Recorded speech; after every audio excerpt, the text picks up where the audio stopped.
Hey there, and thank you so much for tuning into my channel. Today we're going to talk about how to balance your personal life and your event planning business. So if this is something that interests you, then stay tuned to this video. For those of you all who are new, welcome. My name is April Knight-Copeland, and I'm the president of Platinum Events by April LLC. I've been in the event planning industry for 10 years. I have planned a range of events, anywhere from weddings, launch parties, fashion events, award shows, special. I have a vast knowledge of what it really takes to be successful in event planning.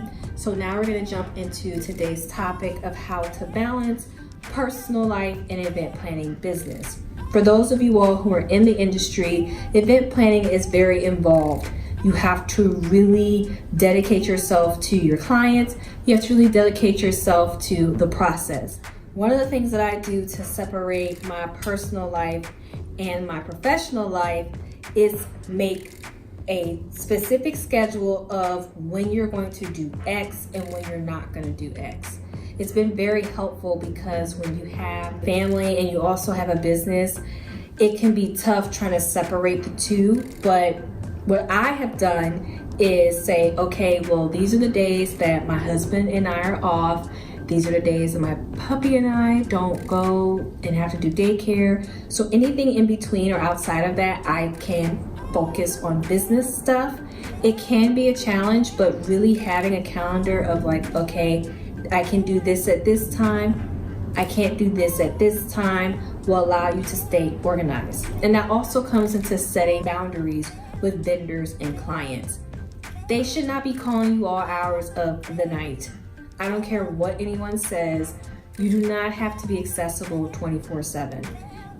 Unless it's in a huge emergency, like someone's in a car accident or it's life or death, no one should be calling you at like 1 a.m. in the morning. It's unacceptable, it's not needed.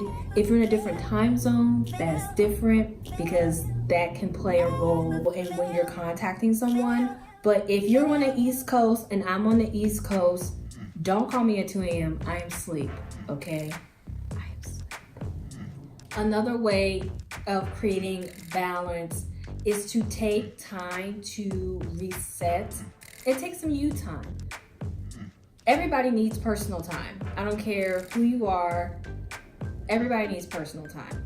So while you're penciling in when people can and can't contact you and when you're gonna spend time with your family or not, pencil in some you time.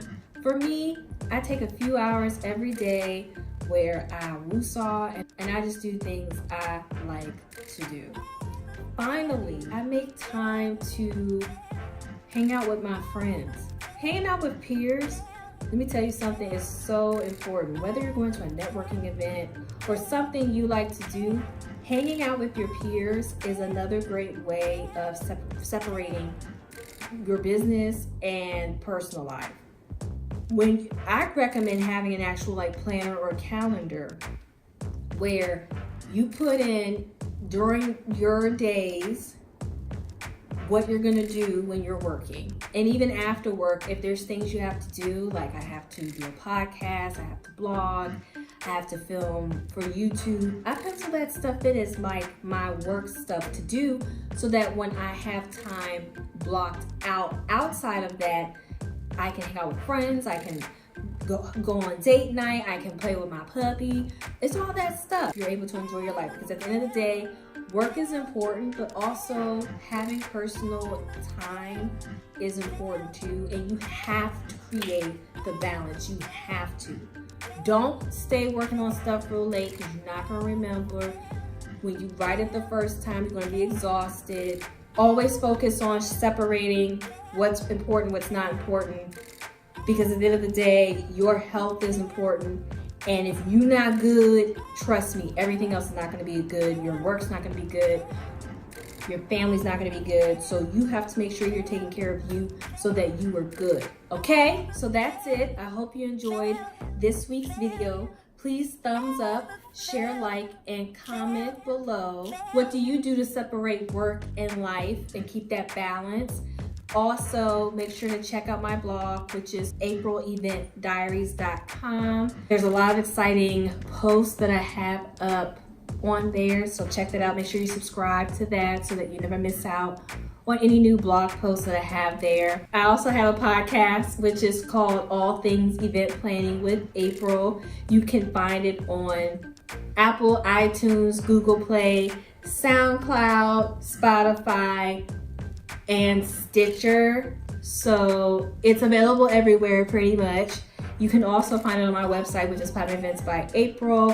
I have an event coming up, so if you're in the New York area or will be in the New York area in August of 2019, it's called Wine and Conversations. Information for that will be coming out soon. I also have an Amazon storefront. I'm an Amazon influencer. So my Amazon store has everything that I use currently in order to stay organized for my event planning business. Things like pens, needle thread, glue, toiletries, all that stuff you don't think that you'll need. As an event planner, you will need. So all of that you can find in my store, and I'll list that below. I'm available on Twitter, Instagram, Pinterest, Facebook. Make sure you follow all of us there. We're on LinkedIn as well. And that's it. So thank you so much for watching. I upload videos every week. And if you're on Instagram on Mondays, make sure you tune in to April Answers. All you have to do is use the hashtag April Answers, and I will answer any question that you have live on Instagram. On Instagram Live, it's on Mondays. So I look forward to seeing you there. Take care and talk to you soon. Bye.